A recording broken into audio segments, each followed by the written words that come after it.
Bonjour à toutes et à tous et bienvenue dans un nouvel épisode de notre série de podcasts dédiés aux grandes mutations du business moderne. Aujourd'hui, nous enregistrons dans un cadre un peu spécial puisque ce projet s'inscrit au cœur de notre master, le MBA ici à Da Vinci Higher Education. Et le sujet qu'on va poser sur la table aujourd'hui, c'est un sujet qui commence à faire grincer des dents dans les directions marketing, mais qui est devenu un passage obligatoire. On va parler de la sobriété numérique et de l'éthique de la data. En clair, comment peut-on continuer à générer de la performance, de la croissance et des ROI alors que les consommateurs font une overdose du tracking publicitaire et que l'infrastructure technique du web pèse de plus en plus lourd sur l'environnement? Pour explorer ce paradoxe sans langue de bois, j'ai le plaisir de recevoir à mon micro l'un de mes camarades de promotion, Renan Leduc. Salut Renan. Salut Lydia, je suis vraiment ravi d'être avec toi aujourd'hui et surtout pour aborder ce sujet. Donc, c'est une thématique qui me tient particulièrement à cœur et je pense qu'on est au moment charnière où notre génération de marketeurs doit réinventer ses propres pratiques. Alors Renan, avant qu'on plonge ensemble dans la boîte à outils techniques, dans les KPI et dans les chiffres, j'ai voulu qu'on s'arrête un instant sur ton parcours parce que il intrigue pas mal de monde au sein de Da Vinci. Au MBA, on a des profils très variés, mais toi, tu as un background académique assez unique. Tu as étudié la philosophie, l'anthropologie et les sciences politiques avant de bifurquer vers le marketing digital. Quand on a passé des années à analyser les textes de Platon, les structures sociétales ou les mécaniques de pouvoir politique, comment on vient à s'intéresser au SEO, aux tunnels de conversation et aux algorithmes de méta? Est-ce qu'il y a un lien de secret ou c'est un virage à 180 degrés? Alors, c'est une question qu'on me pose quasiment à chaque entretien, hein. En réalité, pour moi, c'est pas du tout un virage à 180 degrés, c'est une suite un peu logique des choses. Qu'est-ce que font la philosophie et l'anthropologie, en fait? Elles étudient l'humain, ses comportements, sa façon de faire en société et son rapport aux outils. Alors, qu'est-ce que le web aujourd'hui? C'est le plus grand laboratoire anthropologique de l'histoire de l'humanité. Le marketing digital, au fond, ça n'est que le miroir de nos comportements contemporains. Sauf que ces 10 dernières années, le marketing s'est transformé en une industrie de la capture agressive. On a développé des technologies incroyables, mais on a oublié de se poser la question du sens. On a traité l'internaute comme une simple mine de données à ciel ouvert, une ressource qu'on pouvait extraire sans limite. Mon background m'aide, juste à prendre un petit peu de recul, à regarder sous le capot des algorithmes et à me dire, «Attendez, on est en train de casser le lien de confiance avec l'utilisateur, en fait. Il faut qu'on change de trajectoire». Et c'est justement ce modèle du toujours plus qui craque aujourd'hui. On va offrir notre premier blog là-dessus parce que le constat que du post est assez global, mais il y a des conséquences très matérielles. Commençons par que tu appelles les grands mensonges du virtuel. Quand on parle de pollution au grand public, on a des images très concrètes, des cheminées d'usines, des pots d'échappement, des déchets plastiques, les numériques. À l'inverse, nous est vendu comme quelque chose de dématérialisé, de propre, de vertueux. On parle du cloud comme si nos données flottaient dans un nuage politique. À quel point est-ce que cette illusion marketing? Alors, c'est un des plus grands hold-up sémantiques de notre siècle, Lydia. Le mot dématérialisé est une hérésie scientifique. Le numérique a une substance physique, matérielle, qui est absolument colossale.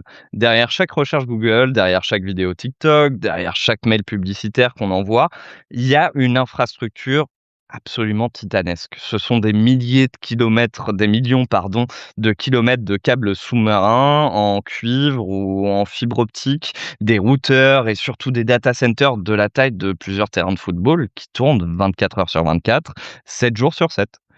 Et ces machines, elles chauffent Pour les refroidir, il faut consommer des millions de litres d'eau potable et des quantités astronomiques d'électricité. Pour donner un chiffre marquant au jury et à nos auditeurs, aujourd'hui, l'industrie du numérique émet environ 4% des gaz à effet de serre mondiaux. C'est plus que l'ensemble de l'aviation civile mondiale. Et avec de l'exposition des calculs liés à l'IA, les projections montrent que cette empreinte carbone pourrait doubler d'ici peu. Donc non, le digital n'est pas propre, il est loin de l'être même.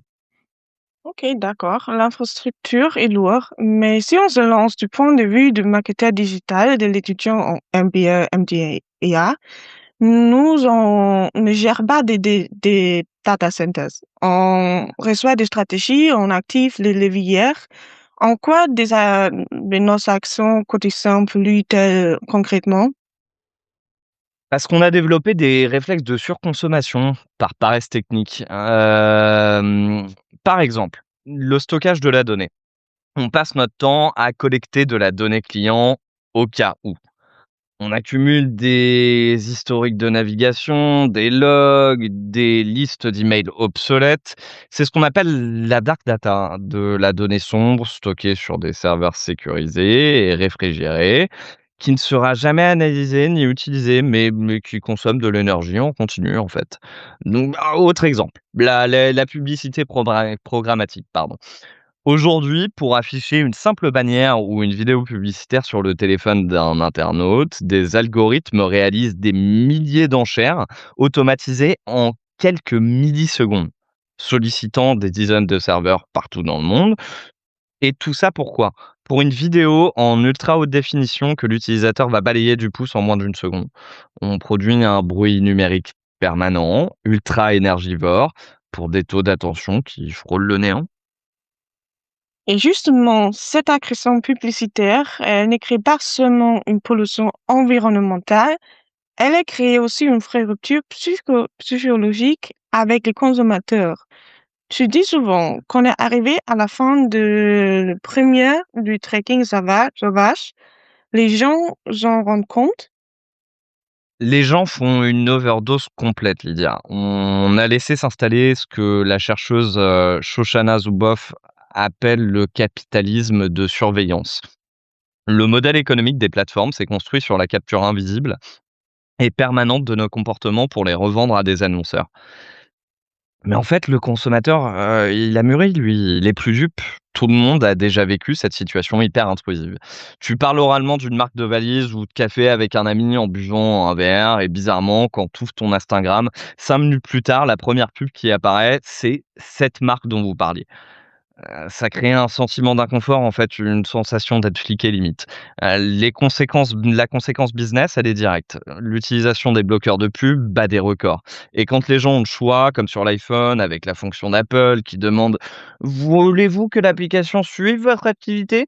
Plus de 80 des utilisateurs cliquent sur «Non». Les réglementations de la CNIL et de la RGPD en Europe ne sont pas tombées du ciel. C'est la réponse politique à un rejet sociétal global. Le marketeur ne peut plus traiter son client comme un gibier à traquer. Ok, le constat est implaçable, non? Et je pense que personne ne peut le nier. Mais maintenant, changeons de casquette. On est en MBA, on est là pour piloter les business, optimiser des budgets et aller chercher de la croissance. Si on supprime ces outils du tracking, si on arrête de collecter de la data à outrance, est-ce qu'on ne condamne pas nos entreprises? Comment on pour générer des lois et temps sobre? Est-ce que n'est pas, une utopie? Alors, c'est la question piège du jury et ma réponse est catégorique. C'est tout l'inverse. La sobriété numérique, c'est pas la mort de la performance, c'est le retour de l'intelligence stratégique contre la paresse des algorithmes. Pendant des années, le marketing digital a été paresseux. On injectait du budget sur Facebook Ads ou sur Google Ads. On laissait l'algorithme arroser la terre entière en reciblage intrusif et on se réjouissait d'avoir 0,5% de taux de clic. C'est du gaspillage budgétaire et environnemental. Être responsable aujourd'hui, c'est faire du marketing chirurgical. Et le marketing chirurgical, c'est beaucoup, beaucoup plus rentable. Prenons un premier levier très concret, qui est purement technique. L'éco-conception du web. Qu'est-ce que ça veut dire pour une marque? Ça veut dire que lors de la création ou de la refonte de son site e-commerce, on va nettoyer le code, compresser intelligemment les images, supprimer les fonctionnalités gadgets, limiter les requêtes vers les serveurs et virer des dizaines de scripts de tracking tiers qui ralentissent la page. Quel est le résultat écologique du coup? Le site consomme 2 à 3 fois moins d'énergie par page vue. Et quel est le résultat business? Le site charge 2 fois plus vite. Or, toutes les études tech le prouvent, un site qui charge plus vite, c'est un taux de rebond qui chute et un taux de conversion qui augmente de manière spectaculaire. En plus, Google privilégie les sites légers et rapides dans ses algorithmes de classement. Donc, en faisant de l'éco-conception par conviction éthique, tu améliores ton SEO et tes ventes. L'écologie sert directement le ROI. D'accord, bon, l'optimisation technique du site internet, l'argument est imparable pour les finances d'entreprise, mais qu'en est-il de la data? Si on ne peut plus utiliser les cookies tiers pour traquer les sites utilisateurs des sites en site et deviner leur goût, comment fait-on pour leur proposer le bon produit ou au bon moment? On avance à l'aveugle? Ah, pas du tout, on arrête d'essayer de voler de la donnée en douce, en fait et on passe, par ce qu'on appelle de la zéro party data. C'est un concept fondamental. Quelle est la différence entre la third party data, les cookies tiers qu'on achète ou qu'on glane en traquant les gens grosso modo et la zéro party data? La zéro party data, c'est de la donnée que le consommateur te donne intentionnellement, de son plein gré, de manière proactive, parce qu'il a confiance en toi et qu'il y trouve un intérêt. Pour que ce soit concret, imagine qu'une marque de cosmétiques ou par exemple, une marque de nutrition, au lieu de te traquer à ton insu, elle intègre sur sa page d'accueil un configurateur ou un quiz interactif super bien designé, ludique et au final, ce quiz te demande quelles sont vos habitudes de sommeil. Quel est votre type de peau? Quels sont vos objectifs? L'internaute remplit ce questionnaire parce qu'il sait qu'à la fin, il aura un diagnostic personnalisé, gratuit et ultra pertinent. Pour la marque, cette donnée, en fait, elle a une valeur inestimable. Elle est 100% exacte, contrairement aux déductions des algorithmes de tracking qui sont parfois plus qu'hasardeux. Elle est donc collectée dans le respect total de la RGPD et elle permet de segmenter l'audience de manière chirurgicale. Tu as plus besoin d'envoyer 12 newsletters génériques par mois à toute la base en mode spammer. Tu en envoies une seule, ultra ciblée, qui répond exactement aux besoins exprimés par la personne. Tu réduis ton volume d'envoi, donc ton empreinte carbone, mais ton taux d'ouverture et ton taux de conversion s'envolent complètement.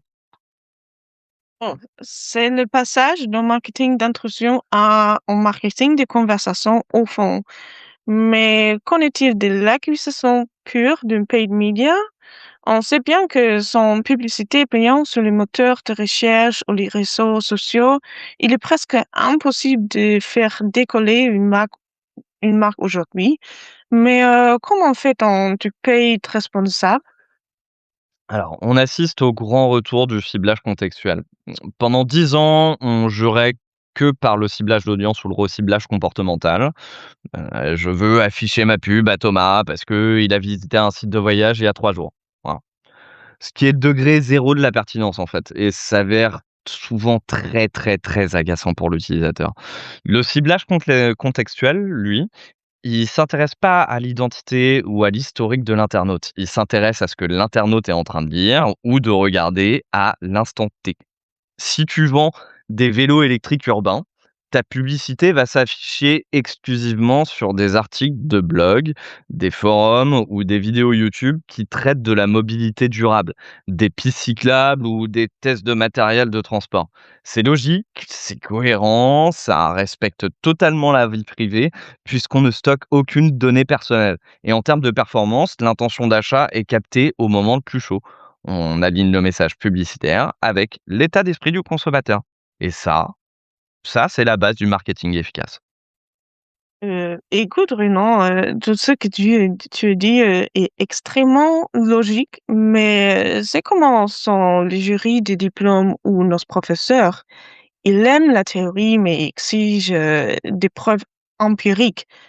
Ils veulent voir la data. Est-ce que tu as des études, des carrières, des entreprises concrètes qui ont appliqué cette sobriété marketing et qui affichent des résultats probants sur leur business? Ouais, j'en ai plein. Il faut pas croire que ça se limite à des marques militantes comme Patagonia. Regardons des acteurs du e-commerce traditionnel ou de la grande distribution qui ont dû pivoter. Je pense notamment à un grand groupe européen de prêt-à-porter qui a fait un audit de ses campagnes de marketing direct. Ils se sont rendus compte qu'ils saturaient les serveurs et les boîtes mail de leurs clients avec des push SMS et des newsletters massives envoyées 3 à 4 fois par semaine à des listes de millions de contacts non qualifiés. Ils ont décidé de tout couper. Ils ont nettoyé leur base de données en supprimant tous les profils inactifs depuis 6 mois, ce qui a fait fondre leur volume de stockage de dark data, mais de manière, énorme. Et ils ont mis en place une segmentation ultra fine, basée exclusivement sur la donnée consentie et les historiques d'achats récents. Du coup, quel a été le bilan après 1 an? Bah, le volume global de mails envoyés a baissé de 50%. Financièrement, ils ont économisé des milliers d'euros en frais de routage et leur empreinte carbone numérique s'est absolument effondrée. Mais le plus spectaculaire, c'est que le chiffre d'affaires généré par le canal email a augmenté de 18%.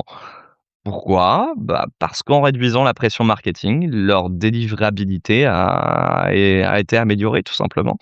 Les serveurs comme Gmail ou Outlook ont arrêté de les classer en spam, les clients moins harcelés ont recommencé à ouvrir les messages parce qu'ils étaient pertinents. C'est la preuve absolue que l'assaisonnement n'est pas un slogan creux, mais une réalité économique. C'est un exemple super puissant parce qu'il montre que la surconsommation marketing finit en fait par détruire de la valeur économique à cause de la saturation des utilisateurs. Au fond, ce que tu nous décris tout au long de cet entretien, c'est une transformation profonde de la posture même du marketeur. Le métier change de nature, non? Ouais, complètement. Le marketeur des années passées, c'était un braconnier. C'était celui qui devait utiliser les techniques de croissance agressive, des dark patterns. Tu sais, ces signes trompeurs sur les sites web qui précochent des cases d'abonnement ou qui te mettent des faux comptes à rebours pour te stresser et te forcer à acheter. Ce marketing-là, c'est un marketing toxique. Il détruit la valeur de la marque à long terme parce qu'il repose sur la manipulation. Le marketeur que nous apprenons à devenir dans notre MBA et MBA de Vinci, c'est, un architecte de la confiance. On doit être capable de concevoir des écosystèmes digitaux qui durent, qui respectent l'intention humaine, qui optimisent l'infrastructure technique et qui créent une relation saine avec le client. C'est un changement de posture radical. On cherche plus à capter l'utilisateur par la force, on cherche à se rendre désirable par la pertinence, ce qui n'a rien à voir. C'est une magnifique conclusion, Renan, et je pense que ça résume parfaitement la vision qu'on doit apporter en sortant des MBA. Le temps passe vite. Nous arrivons déjà au terme de cet épisode. Pour tous nos auditeurs et pour notre jury, je vous propose de synthétiser les trois grands enseignements à emporter de cet échange avec Renan Leduc. Premier point, le virtuel pollue pour des frais. L'éco-conception web n'est pas un gadget pour se donner bonne conscience. C'est un levier de performance pur qui accélère votre site, fait chuter votre taux de réponse, améliore votre SEO et augmente vos ventes, tout en réduisant la facture énergétique des serveurs. Deuxième point, du tracking sauvage et consentement éclairé, pardon. La fin des cookies tiers et le rejet du tracking ne sont pas des fatalités, ce sont des opportunités. On passe que l'on vers des stratégies de zero party data. Via des contenus interactifs et transparents, vous récoltez une donnée infiniment plus qualifiée, performante. Et le troisième, dernier point, la sobriété et les nouveaux moteurs de ROI. Envoyer moins de messages, mais envoyer des messages plus ciblés, notamment grâce au ciblage contextuel permettent de réduire drastiquement vos coûts de marketing, de protéger votre délivrabilité et de maximiser l'impact réel de chaque euro dépensé. Un immense merci Renan et pour cet échange passionnant, pour avoir partagé avec nous cette émission de marketing digital qui remet enfin l'humain et les bon sens au centre de la tech. Merci à toi Lydia pour tes questions. C'était un vrai plaisir de poser ces sujets sur la table aujourd'hui.